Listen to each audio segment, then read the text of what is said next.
So my proposed research will be looking at the variation in structure and function of reef fish assemblages among different coral habitats.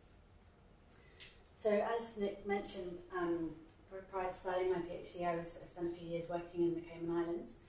Here are some pictures from Grand Cayman. I just want to draw your attention to the one on the left, first of all. This was taken in the 1970s by a guy called Ray Carlton. As you can see, coral cover is high. There's a number of different species of coral and different coral morphologies. Structural complexity is high, the water quality is good, and there's not much visible macroalgae. On the right-hand side is a picture that I took a couple of years ago. And as you can see in this picture, there's almost no hard coral left. There's an abundance of macroalgae on this patch of reef, and the physical structure of the reef, the limestone structure, has visibly eroded. I should note that these aren't actually exactly the same reef, but they're neighbouring reefs. So the reefs in the Cayman Islands have been subjected to a number of anthropogenic drivers causing these declines, including overfishing, pollution, sedimentation, and the effects of climate change. These drivers have influenced coral reef degradation all around the world, causing a loss of live coral on regional scales. This figure here is from a study done by Gardner and others in 2003. As you can see, we have total coral cover on the y-axis and time across the x-axis. And you can see a dramatic decline in coral cover over time. A study done by Bruno and Selig in 2007 also documented a loss of live coral in the Indo-Pacific, but this decline was considerably less marked. So alongside loss of live coral, we've also experienced a loss of structural complexity of coral reefs. Again, this is the Caribbean. We have structural complexity or rugosity on the y-axis and time across the bottom, and you can see a declining trend. This has also been found in other areas. This study was from the Seychelles, carried out by Nick Graham and others in 2007. Again, we have structural complexity on the y-axis, and these are different reef types that they surveyed. And they found that regardless of protection from fishing, structural complexity declined between 1994 and 2005. So these arrows indicate the fished reefs, and these ones the protected reefs. So alongside a loss of coral cover and a loss of structural complexity has come an increase in the amount of macroalgae on reefs, which has been well documented as these phase shifts from coral to macroalgae. So the complete widespread loss of habitats, however, is perhaps not the likely forecast for the immediate future of coral reefs. A global study was carried out by Dornelas and others, published last year in Science. They looked at a whole range of different ecosystems listed here. And they found that, contrary to expectations, species richness didn't change over time. I want to draw your attention actually to these black trend lines in here. I know that they're quite data-rich graphs, but basically the species richness wasn't changing, but the turnover of species within community composition is. So with escalating threats from climate change, some have suggested that we'll be experiencing comprehensive and widespread loss of corals. However, there's a growing body of evidence to suggest that there's differential species resistance to disturbance, such as bleaching or large storms.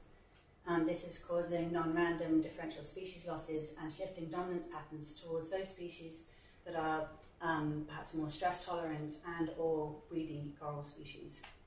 There's a number of examples where this has happened around the world. Which I've highlighted here, I'll just draw your attention to the first one. Morgan, Pratchett and colleagues documented a shift in coral composition towards Fossopora-dominated reefs in Moorea. So altered coral configurations are predicted to persist in the future. And as you can see in this figure on the left-hand side, this is likely to have implications on coral cover, but also on structural complexity. So just to delve into structural complexity a little bit here, there will be likely knock-on effects of shifts in coral assemblages on structural complexity. Complexity of the benthos can be highly variable, and in this study carried out by Alvarez Philippe in the Caribbean, they found a positive relationship between structural complexity here on the y-axis and species richness of coral assemblages, and also evenness, so the relative abundance of species found. Similarly, they found that coral species identity affected the extent of structural complexity provided by corals on different reefs. So on this figure on the left-hand side, you can see structural complexity or rugosity positively increasing in relation to coral cover, but that the extent of this increase depended on the identity of the taxa dominating those reefs. So the darker one being Montestraya, and then Agrosea, and then Porites.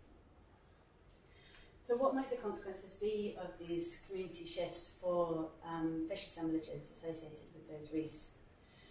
Well, the preferential use of different corals varies among fishes, and particularly at different ontogenic stages of the fish lives.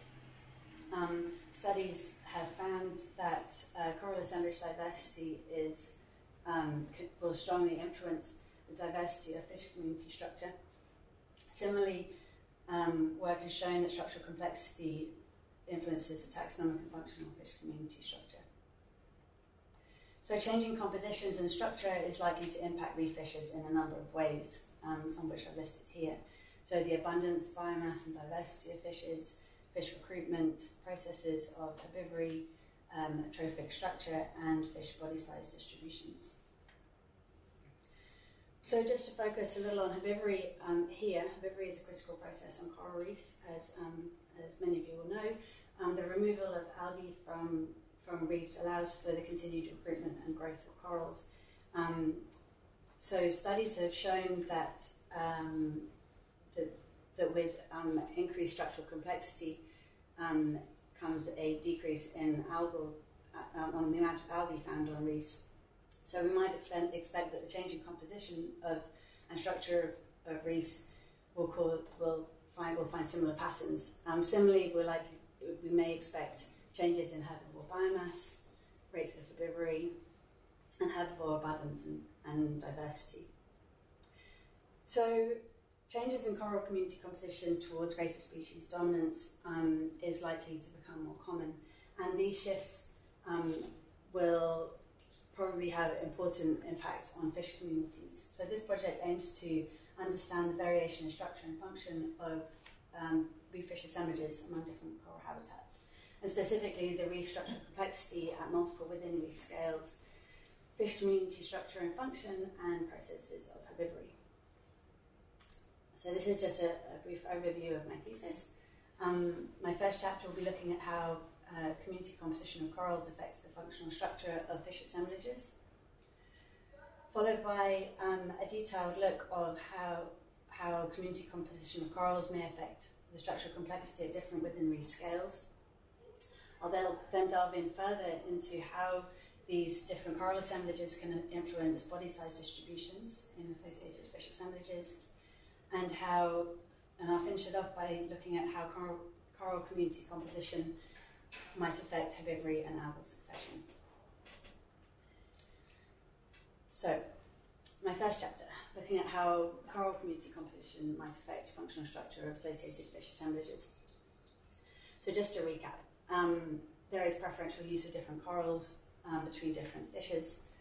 Coral assemblage diversity has been found to influence fish community diversity, and similarly the structural complexity of coral reefs has been shown to influence the structure of fish communities in a number of ways.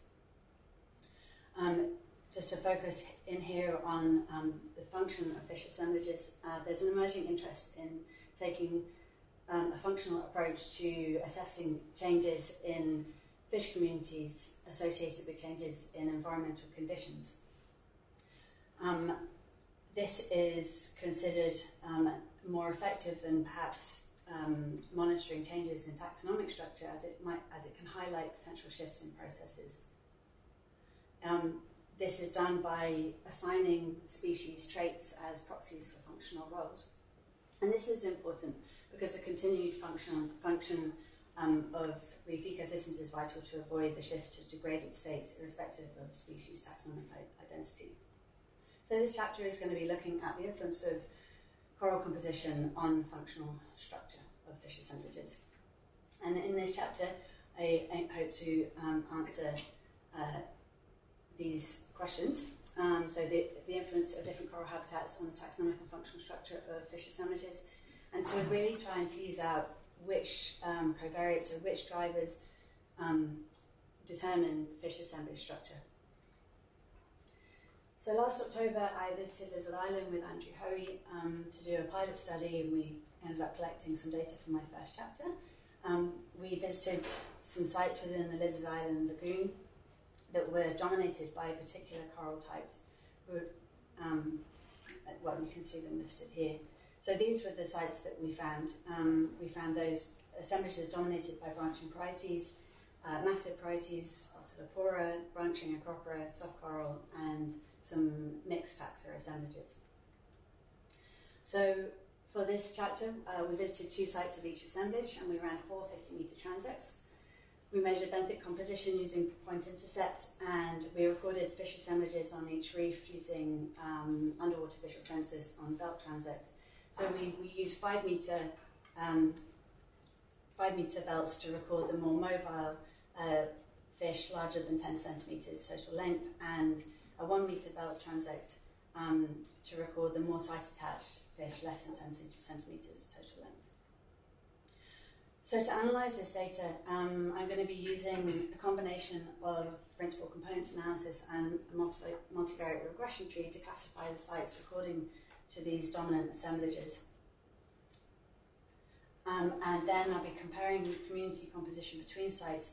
First, we're using hierarchical analysis of different taxonomic and functional groups, and followed by a trait space ordination analysis using principal coordinates analysis, which I'll explain a little bit more about now. So following methods used by David Moyo and colleagues in 2013, and also Nick Graham and other authors in his recent Nature paper, I'll be assigning these different traits here to the fish that we documented. So diet, body size, mobility, time of activity, social behaviour, so whether fish are solitary or paired or schooling, and also their general position in the water column, so whether they're very site-attached and sedentary, whether they associate closely with the benthos, but they generally associate a little higher above it, or whether they're in the mid-water column. After assigning these trait values to the species, they'll then be positioned in this functional space by their trait values and weighted by abundance, and then communities can be compared between sites. I'll then carry out a sensitivity analysis to identify those traits that best explain functional variability between assemblages using AIC. So as I mentioned, I collected this data last October, and just some very initial analysis shows that the sites are clustered according to the different dominant coral types, as you can see in this PCA plot up here. This is an MDS plot, actually showing the same information. So I found by running an analysis that benthic composition was different between sites.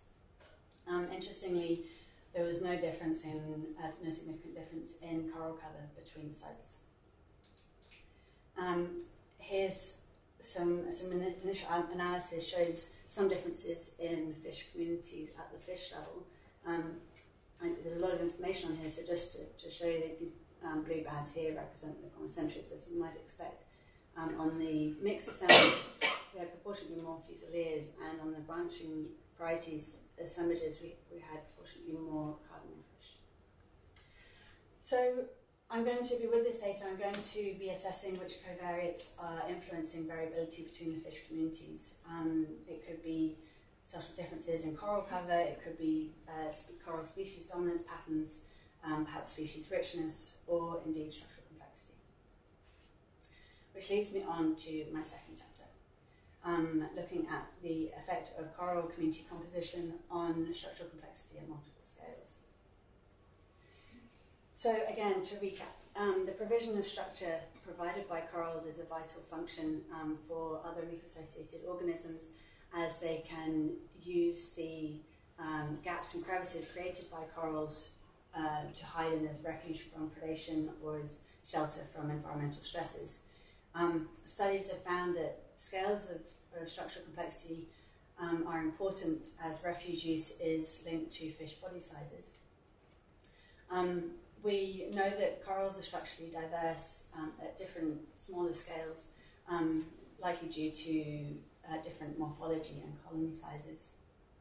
So this chapter really aims to quantify the different scales of structural complexity created by different coral assemblages. So the research questions I aim to address in this chapter are firstly the influence of different coral habitats and structural complexity across multiple within-reef scales, and second of all to determine to what extent cross-scale patterns of complexity are determined by coral morphology and colony size structure. I then aim to create a simple conceptual model to address whether reef scale structural complexity is directly related to the complexity of individual coral colonies. So for this chapter, I'll be visiting 4 of the 6 assemblages. I chose these ones because I considered them to be structurally quite distinct. I'll be visiting 3 sites of each assemblage and running 10 10-metre transects at each site, measuring benthic composition using line intercept, and measuring structural complexity at different scales using distance measuring wheels, which I'll explain a bit more now.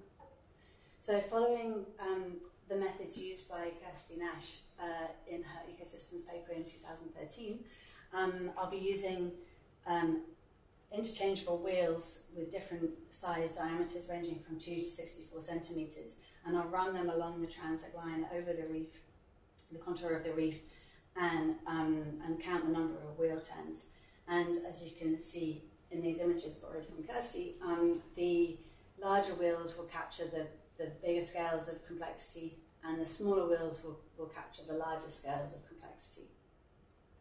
So to analyse this information, to look for differences between different coral assemblages in terms of complexity, at individual scales I'll be using one-way ANOVAs, and between multiple scales, across scales, I'll be using PERMANOVAs.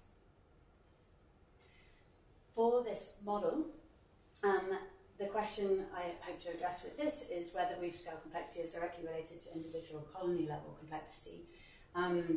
The model aim will be to simulate changes in benthic cover by altering the ratio of different taxa and thus different scales of complexity. I'll measure around 100 colonies of each of these main taxa by using the distance measuring wheels to quantify different scales of complexity at fine scales. And I'll be measuring the maximum diameter of each colony in order to standardise different scales of complexity against colony size.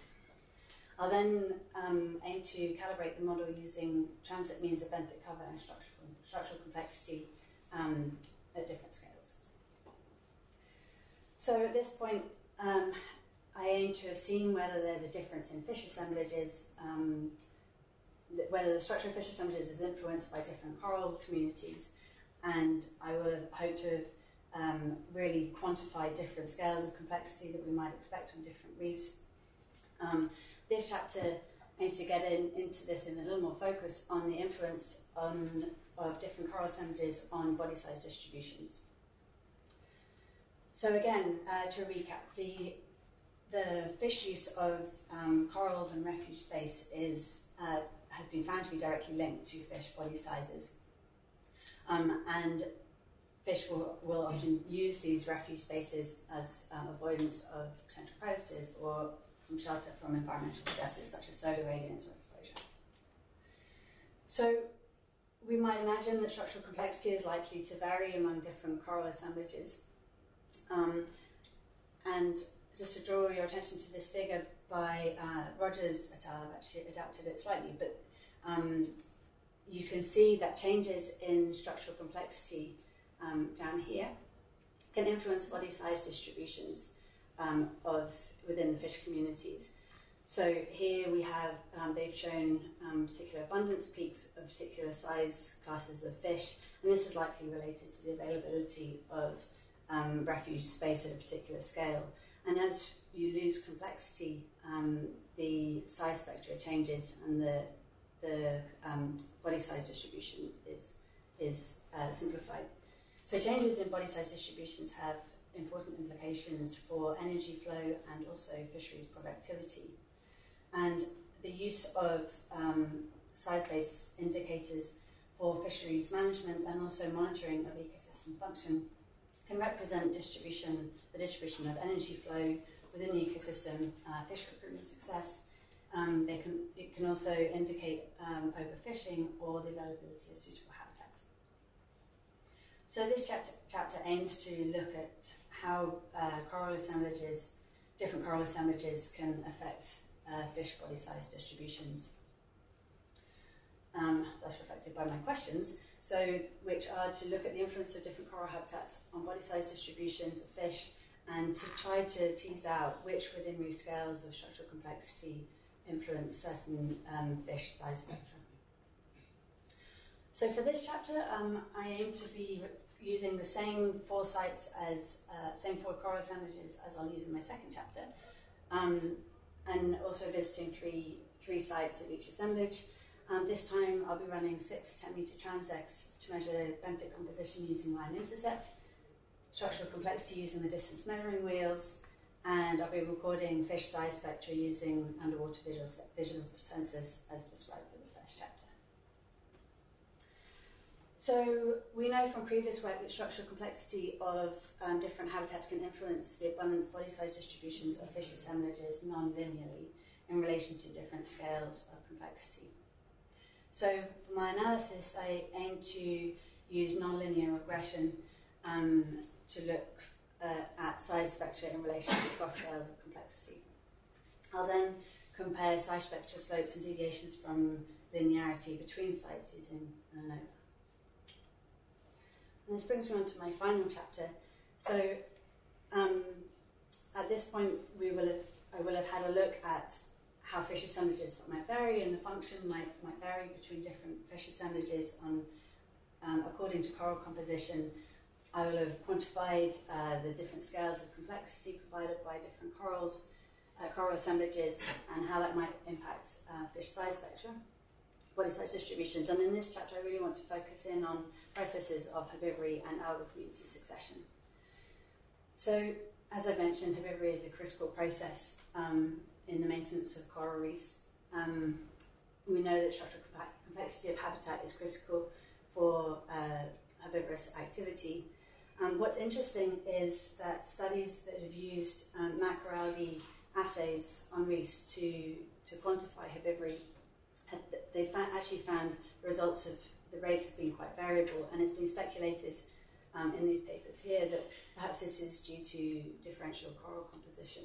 So this chapter really aims to address that, to see whether different coral assemblages maintain herbivore assemblages for herbivory and prevent algal succession differentially.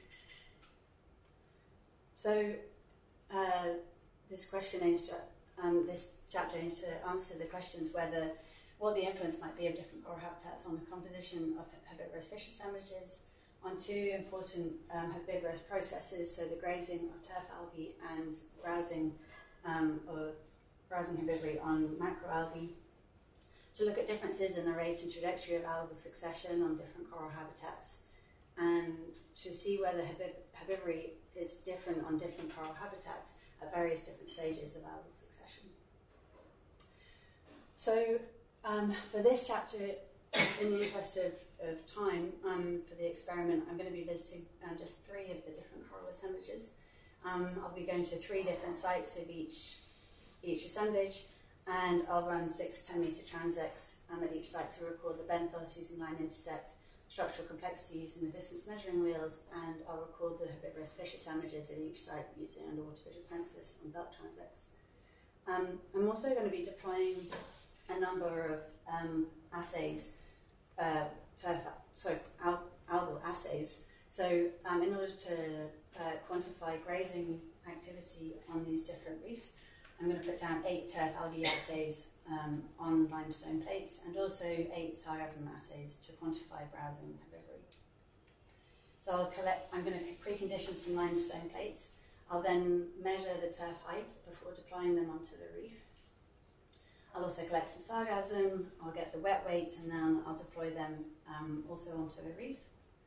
I'm going to record feeding activity for a period of time, and then I'll re-measure the turf height and re-weigh the sargassum to get an idea of the removal of algae during that period. So as the second part of this study, I am looking at algal succession. I'm going to be doing feeding observations 4 times over the course of a year to document herbivory at different stages of algal succession. And I hope to quantify algal succession, so the rate and trajectory of algal succession, by measuring, I'll measure algal height during each visit and also the community composition of algae. So to analyse the data gathered in this chapter, I'm interested in looking for differences in herbivory on these assays by using linear mixed effects models to look for differences in turf height, sargassum biomass, and also the bite rates on different assays. Also differences in herbivorous fish assemblages on the assays using permanovas, differences in those key species that contribute on each different coral assemblage that contribute to the reduction of algae using permanovas and multiple regressions on the dominant species. And also I'll be looking at differences in the rate and trajectory of algal succession using permanovas. So, when all of that is done, I hope to publish a paper from each of my chapters. And these are the publications and the journals that I hope to target. So the first chapter, looking at coral composition impacts on the functional structure of fish assemblages.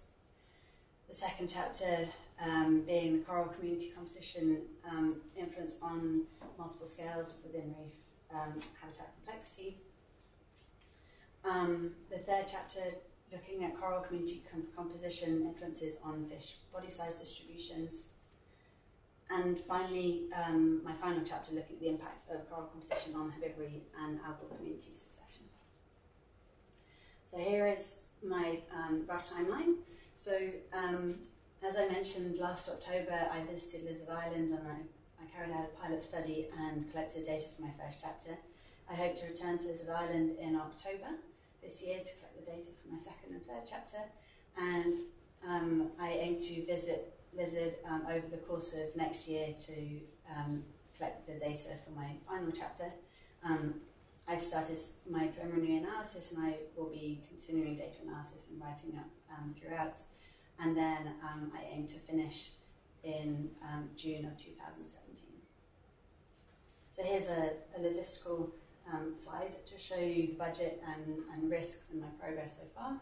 So funding has been secured for 2 out of my 4 chapters, and I'm going to be applying for some student grants to cover my fieldwork in Lizard Island in October. So far I've collected the data for my first chapter and I've started some analysis. And as for risks, I'm going to show you my risk management slide next actually, but I perceive there to be low risk associated with all of my chapters, though there may be some medium level risks for my 4th chapter, which I'll explain a bit more now. So the risk associated with this 4th chapter is the risk of cyclone damage up at Lizard Island. So if there is any damage to my sites or the fish communities are affected by cyclone damage, I'm going to find some alternative sites or have to find an alternative location for the study. Equally, if there's a cyclone in next year, so 2016, and there's any loss or damage to my algal plates, I'll have to either repeat the experiment or reconsider my experimental design to avoid cyclone season in North Queensland. And that's it.